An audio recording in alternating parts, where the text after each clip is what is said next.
2022년 9월 18일 주일 함께 은혜를 나누실 하나님의 말씀은 신약성경 요한복음 7장 37절부터 44절 말씀 되겠습니다. 다 함께 합독하겠습니다. 시작. 명절 끝날 곧 큰 날에 예수께서 서서 외쳐 이르시되 누구든지 목마르거든 내게로 와서 마시라. 나를 믿는 자는 성경의 이름과 같이 그 배에서 생수의 강이 흘러나오리라 하시니 이는 그를 믿는 자들이 받을 성령을 가리켜 말씀하신 것이라. 예수께서 아직 영광을 받지 않으셨으므로 성령이 아직 그들에게 계시지 아니하시더라. 이 말씀을 들은 무리 중에서 어떤 사람은 이 사람이 참으로 그 선지자라 하며 어떤 사람은 그리스도라 하며 어떤 이들은 그리스도가 어찌 갈릴리에서 나오겠느냐. 성경에 이르기를 그리스도는 다윗의 씨로 또 다윗이 살던 마을 베들레헴에서 나오리라 하지 아니하였느냐 하며 예수로 말미암아 무리 중에서 쟁론이 되니 그 중에는 그를 잡고자 하는 자들도 있으나 손을 대는 자가 없었더라. 오늘 말씀 의지에서 성령의 단비를 맞아야 하는 단 하나의 이유. 좀 제목이 좀 깁니다. 이런 주제로 함께 은혜를 나누고자 합니다. 요즘 미국이 가뭄이 아주 심합니다. 뉴스를 보면 비단 미국만 그러는 것 같지는 않아요. 전 세계적인 현상인 것 같습니다. 특히 미국 중서부가 심한데요. 어느 정도인가 하면 이 지붕에 이 발라놓은 타르가 녹아서 지붕 구조물 일부가 이렇게 무너져 내릴 정도라고 합니다. 그만큼 태양볕이 강하다 얘기죠. 그래서 캘리포니아에서는 각 가정에서 물로 이렇게 세차를 하거나 잔디에 물을 주게 되면 벌금을 물린다고 합니다. 이건 뉴욕에서는 조금 정도의 차이는 있습니다만 그래도 가뭄이 있습니다. 저희 집 뒷산에 잔디가 이렇게 누렇게 죽어 있고 출퇴근길에 갓길에 잔디가 예전과 달리 아주 누렇게 변한 것을 볼 수가 있거든요. 이뿐만이 아닙니다. 저희 집 근처엔 큰 호수가 두 개가 있는데 호수에 물을 이렇게 공급해주는 조그마한 도랑들이 있거든요. 이 도랑들이 물이 전부 말라 있더라. 이겁니다. 그래서 그 호수의 수면이 낮아졌지요. 주변을 걸을 때 물이 말라서 악취가 나더라고요. 그런데 말입니다. 지난주에 참으로 희한한 일이 발생을 했습니다. 이거 월요일부터 이제 비가 오기 시작하더니 일주일 동안 이제 정확히 말하면 한 4일간 비가 연속으로 왔습니다. 그러더니 이 누렇게 죽어있던 잔디들이 녹색으로 변하기 시작합니다. 아마도 그 누렇게 죽은 잔디는 그대로 있는데 아마 옆에 싹들이 새로 나오는 것 같아요. 정말 신기했습니다. 오늘 주일 오전에 주차장과 뒷산의 잔디를 보니까 전부 녹색 잔치가 되어버렸습니다. 너무너무 놀랍고 너무너무 아름다웠습니다. 미국은 원래 물이 풍부한 나라입니다. 이게 물 부족 국가가 아니었죠. 하지만 이젠 더 이상 이런 말을 듣지 못하는 국가가 되었습니다. 일부 지역이긴 하지만은 급수 제한을 실시하고 있고 또한 아까 말씀드린 것처럼 그것을 어기게 될 경우에는 페널티를 물리기까지 합니다. 전 지구적으로 대두되고 있는 이 물 부족 현상은요, 인류의 생존을 위협할 그런 수준이 되어버렸습니다. 이렇듯 물은 공기와 함께 생명의 기본입니다. 이건 상식 중의 상식이죠. 식물이 이럴진데 식물보다 훨씬 복잡한 메커니즘을 갖고 있는 동물들에게는 말할 필요조차 없습니다. 예를 하나 들어드리죠. 훈련을 나가는 군인들이 제일 먼저 챙기는 것이 뭔지 아십니까? 소총, 이런 거라고 생각할 수가 있는데 사실 그게 아닙니다. 수통에다가 물을 챙기는 겁니다. 마른 건빵 이런 거는 그 다음이에요. 먹을 것이 없어도 3일 정도는 버틸 수 있습니다. 그런데 이 물이 없으면 정말 하루를 버티기 어렵습니다. 물이 없으면 생명 유지 장치가 그냥 고장나 버리기 때문입니다. 왜 그럴까요? 인체의 약 60에서 70%가 물로 구성되어 있기 때문이죠. 그래서 이 비율을 끊임없이 인체가 맞추기 위해서 우리에게 물을 요구하는 겁니다. 근데 나이가 어려질수록 이 신체 구성에서 물이 차지하는 비율이 더 커진다고 합니다. 그만큼 성장기에는 뭐가 요구된다? 물이 요구된다 이겁니다. 성경 역시 이 물과 관련된 구절이 굉장히 많습니다. 특히 성경에서의 물은요, 구원과 연관지어져서 언급될 때가 자주 있습니다. 오늘 우리가 함께 읽은 성경 본문 역시 이와 별반 다르지 않습니다. 예수님께서는 오늘 말씀 37절과 38절에서 이렇게 말씀하셨지요. 누구든지 목마르거든 내게로 와서 마시라. 나를 믿는 자는 성경의 이름과 같이 그 배에서 생수의 강이 흘러나오리라. 읽다 보니까 이와 관련된 복음성가가 그죠? 기억이 납니다.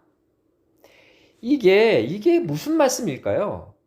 그리스도께서 물의 근원이 된다 이 뜻입니다. 뭐 어렵지 않죠? 그런데 말입니다. 이 말씀을 조금 더 주의 깊게 음미해 보면 더욱 놀라운 사실을 하나 발견할 수 있게 됩니다.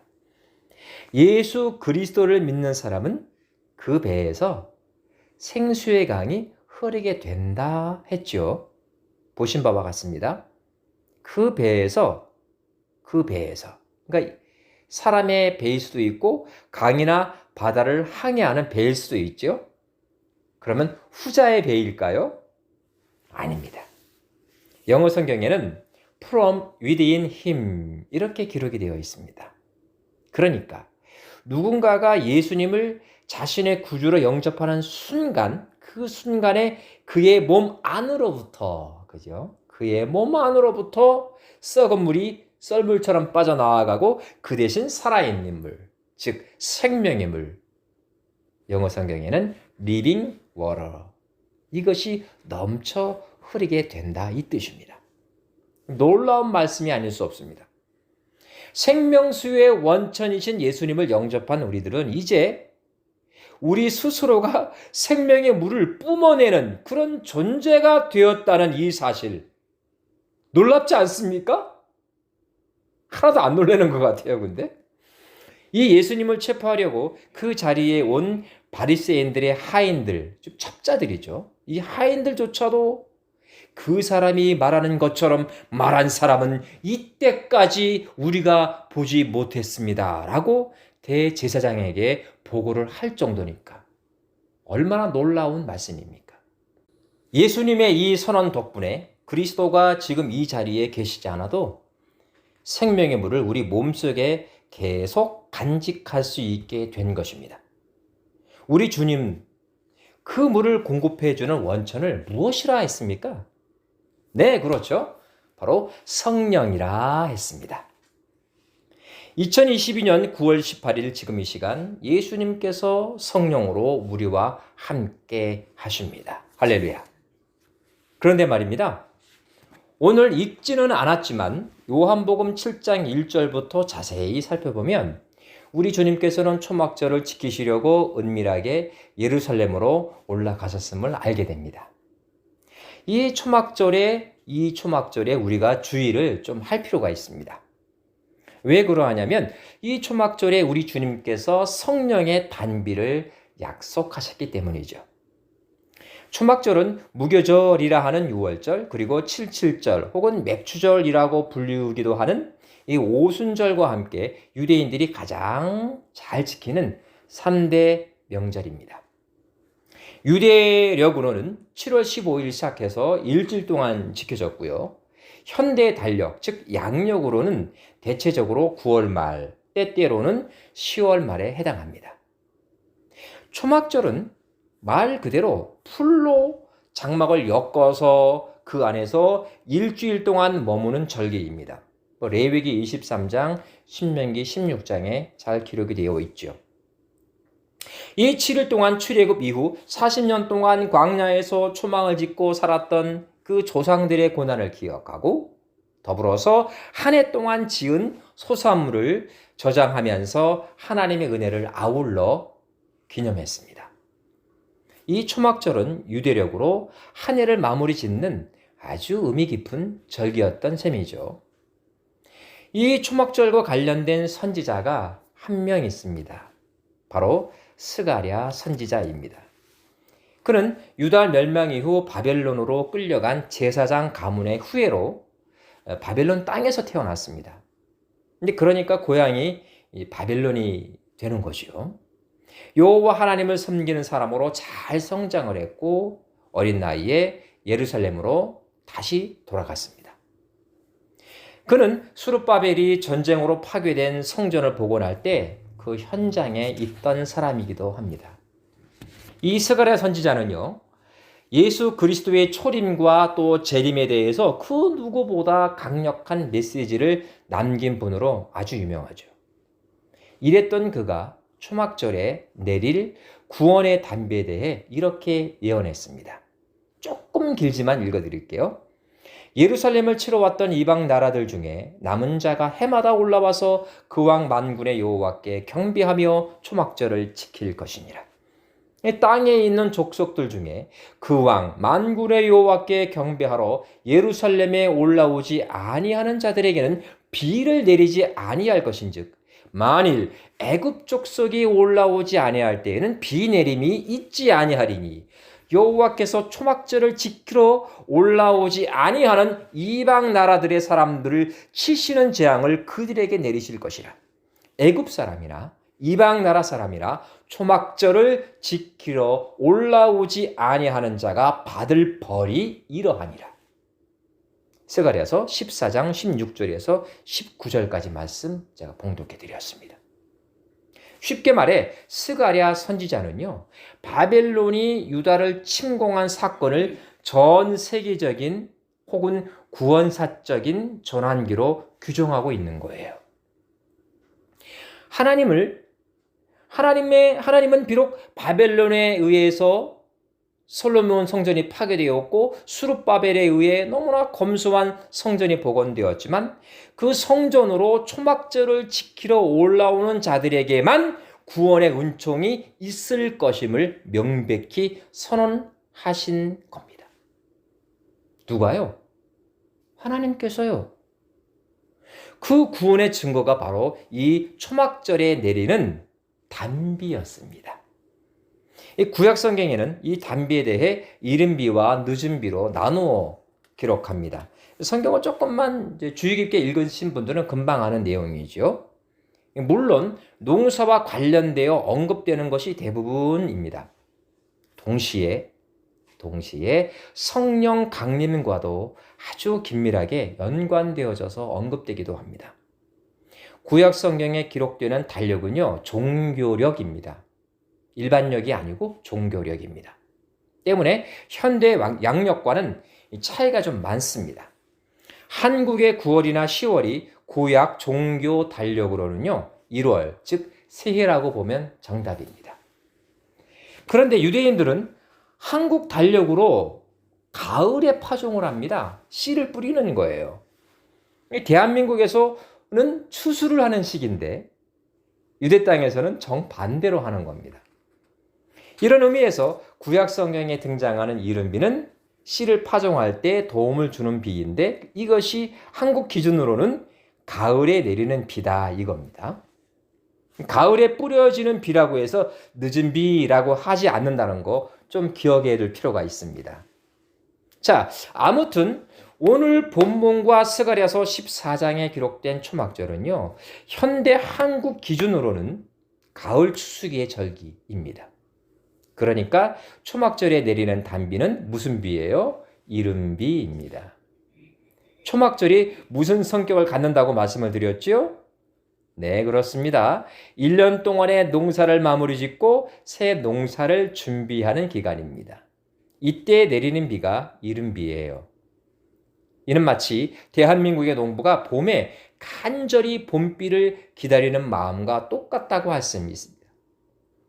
그죠? 벼를 파종하고 벼를 파종하기 위해서는 모종을 해내야 되는데 비가 꼭 필요하다. 그러니 얼마나 농부들이 그 봄비를 기다리겠습니까? 바로 스가랴 선지자와 예수 그리스도께서 이 이른비에 대해서 언급을 하신 거죠. 그런데 말이죠. 이 스가랴는 놀랍게도 이방 민족들 역시 여호와 하나님을 섬겨야 이 이른비의 은혜를 입고 심판을 면할 수 있을 것임을 예언하고 있는 거죠. 즉 여호와 하나님을 섬기는 일이 이스라엘 민족에게만 국한되지 않는다라는 것을 선언하고 있는 겁니다. 놀랍지 않습니까? 구약의 스가랴 선지자가 이방 민족에 대해서도 너희들 하나님 섬겨야 돼라고 선언하고 있는 겁니다. 이는 마치 복음이 이방에게 전파되어야 할 것임을 바울에게 말씀하신 예수님의 선언과 아주 유사합니다. 예수님께서 이 스가랴 선지자의 예언을 모를 리가 없었을 겁니다. 모를 턱이 없는 거죠. 그래서일까요? 예수님은 이 초막절에 자신을 비로소 드러내셨고요. 자신을 어떻게 선포했습니까? 생수의 강, 마르지 아니하는 샘물의 근원, 그렇게 묘사하셨습니다. 자신 스스로를. 그리고 자신이 원래 보내진 곳으로 돌아간 이후에도 성령께서 구원 사역을 이어갈 것임을 동시에 선언하셨습니다. 굉장히 의미가 깊은 거예요.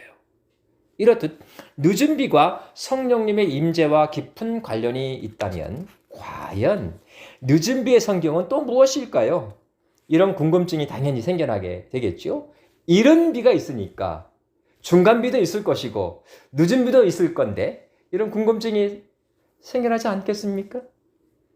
무엇보다 우리가 잘 아는 요엘 선지자가 시온의 자녀들아 그가 너희를 위하여 비를 내리시되 이른 비를 너희에게 적당하게 주시리니 이른 비와 늦은 비가 전과 같을 것이라고 말한 것을 염두에 둘 필요가 있습니다.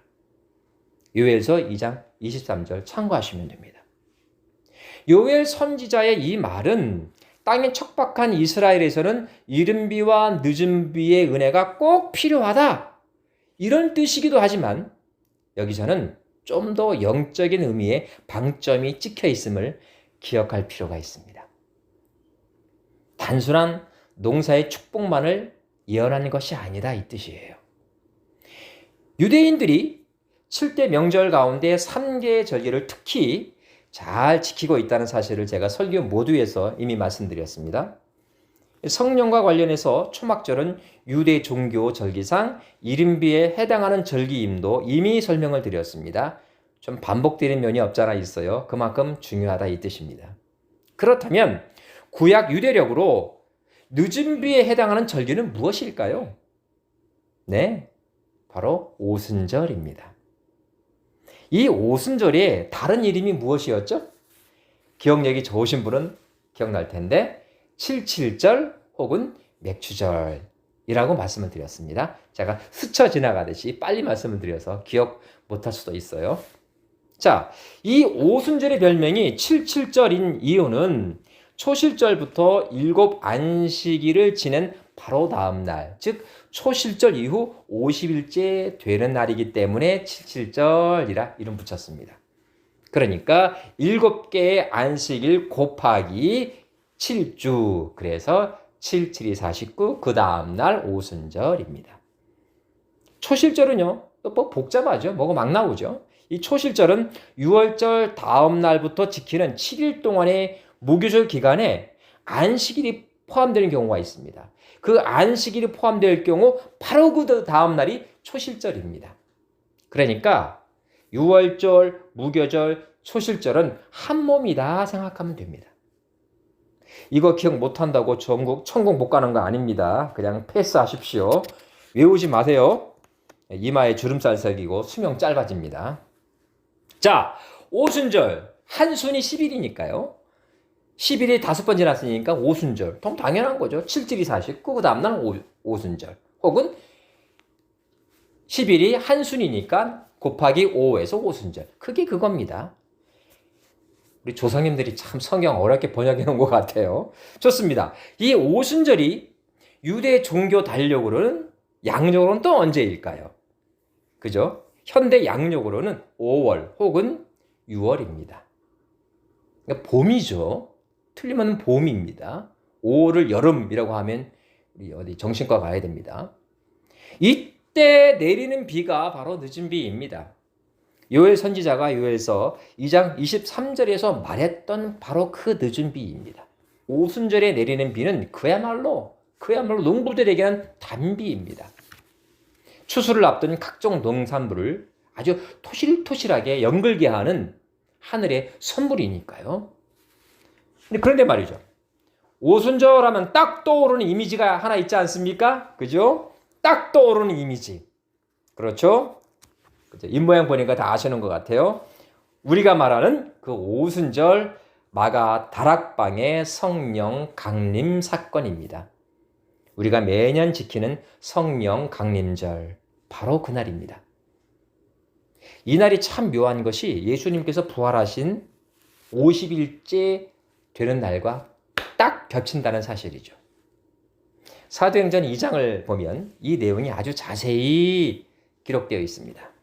요엘이 약속했던 은혜의 늦은 비 날인 그 오순절 당일, 동시에 예수님께서 부활하신 지 50일째 되던 날, 그날 폭풍 같은 성령의 강림이 이루어졌습니다. 왜 120명이나 되는 제자들이 그 좁아 터진 다락방에 모여서 기도를 했을까요? 다른 거 없습니다. 약속 때문입니다. 예수님의 약속. 사도행전 1장 5절을 보면 이렇게 기록되어 있습니다. 요한은 물로 세례를 베풀었으나 너희는 몇 날이 못되어 성령으로 세례를 받으리라 하셨느니라. 여러분, 혹시 눈치를 채셨습니까? 물과 세례, 그리고 성령 세례. 이게 뭡니까? 모두 하늘로부터, 즉 위에서 부어지는 하늘의 은혜입니다. 우리가 막 마음을 먹는다고 해서 저절로 주어지는 것이 아니라 하늘로부터 부어지는 은혜다 이겁니다. 세례 요한이 요단강에서 베풀었던 물 세례가 이제는 하늘에서 부어지는 성령 세례로 대체가 되었습니다. 물론 형식적으로 유아 세례, 또 침례 이런 형식은 남아 있습니다만 근본적으로는 구원의 측면에 있어서 본질적인 사건은 성령 세례가 바로 요단강에서 요한이 베풀었던 물 세례를 대체하는 것이라고 볼 수 있는 거죠.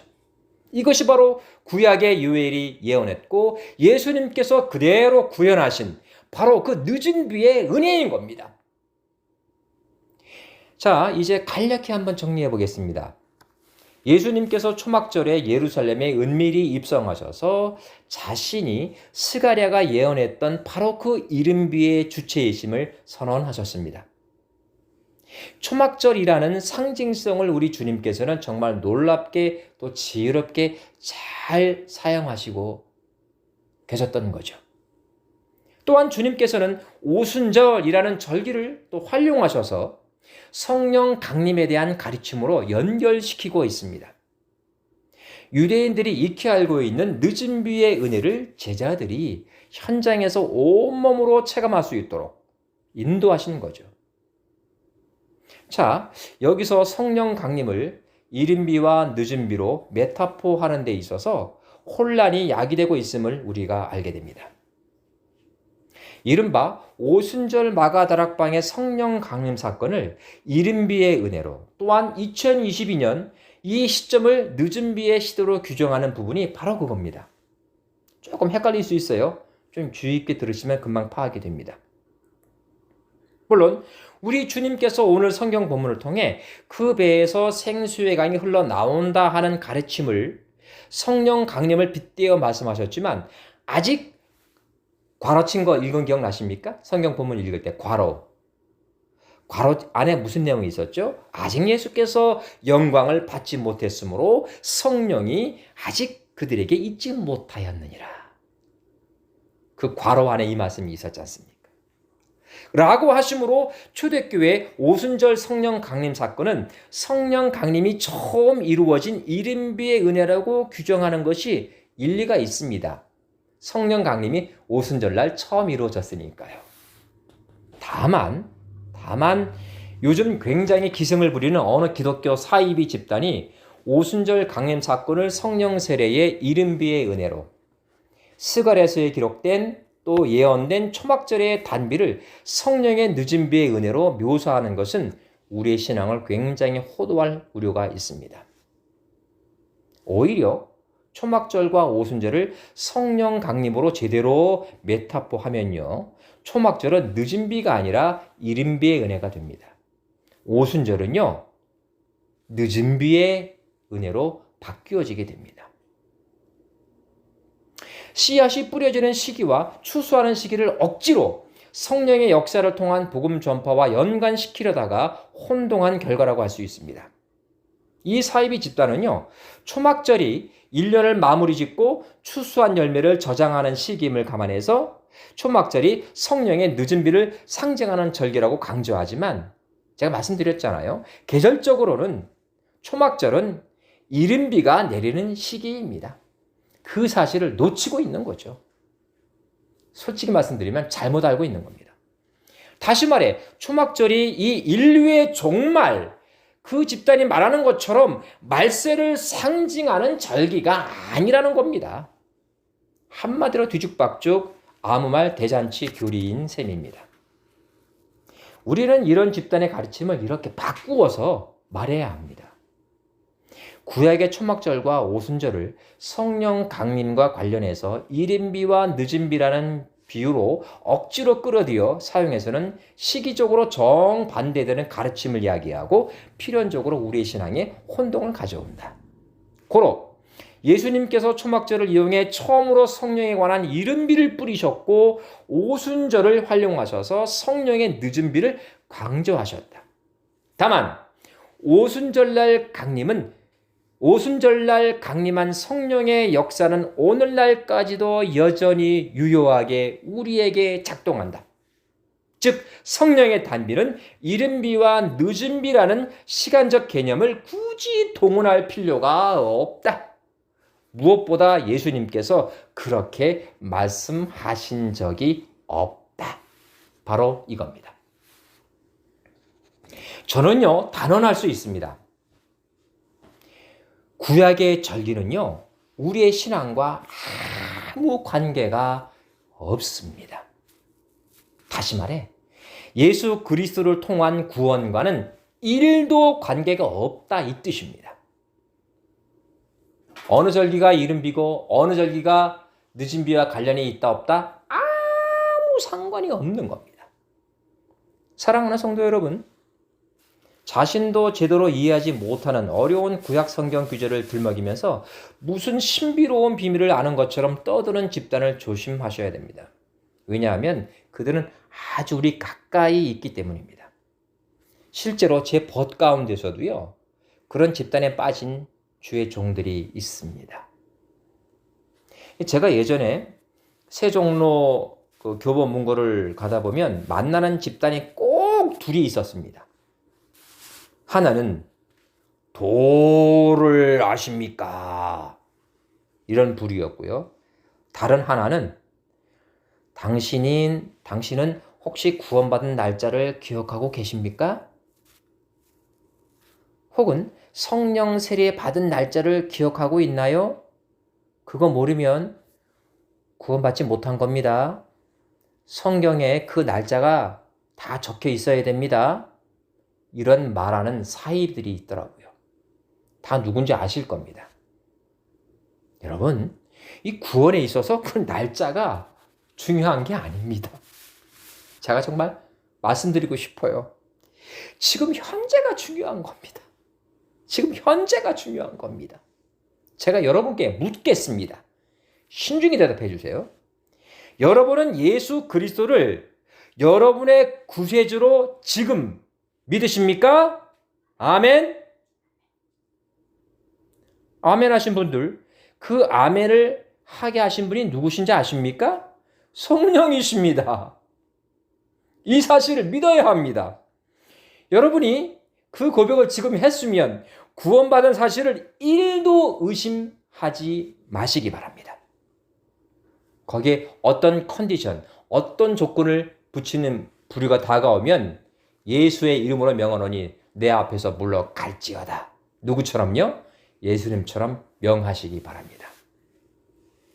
하나님의 신실한 종이었던 디모데는 디모데전서 2장 5절에서 다음과 같이 말합니다. 하나님은 한 분이시요 또 하나님과 사람 사이의 중보자도 한 분이시니 곧 사람이신 그리스도 예수라. 오늘 설교 주제처럼 우리가 성령의 단비를 맞아야 하는 이유가 바로 여기에 있습니다. 초대교회 성령 강림이 이른 비의 역사이고 말세에 내리는 성령의 단비는 늦은 비의 역사라는 이 말도 안 되는 엉터리 교리가 우리의 신앙을 담보해 주는 것이 결코 아닙니다. 사람의 몸을 입으셨던 성자 하나님, 곧 예수 그리스도가 나의 구주, 그리고 여러분의 구세주라는 사실, 이 사실을 영원히 우리의 심령에 담아두기 위한 단 하나의 방법론, 그것이 바로 성령 충만입니다. 기도하겠습니다. 하나님, 이단이나 사이비들은 날짜나 절기를 주님의 사역에 억지로 끌어다 붙입니다. 코에 붙이면 코걸이고 귀에 붙이면 귀걸이, 참 편리하기도 합니다. 구약의 절기나 율법이 우리의 구원과는 아무 상관이 없다는 사실을 우리 모두가 기억할 수 있도록 도와주옵소서. 성경 구절을 줄줄줄 외운다고 해서 그것이 구원받는 조건이 될 수 없음도 알게 하옵소서. 항상 기뻐하라 하신 이 짧은 규절 하나를 붙잡고 평생을 산 사람을 하나님께서 오히려 기뻐하신다는 사실을 우리 모두가 깨닫게 하여 주옵소서. 우리가 성령의 단비를 맞아야 하는 단 하나의 이유는 바로 그것이 우리가 예수님을 나의 구주로 계속 고백할 수 있게 도와주는 수단이 될 수 있기 때문임을 우리 모두가 기억하게 해 주옵소서. 예수님의 이름으로 간절히 기도 올리옵나이다. 아멘.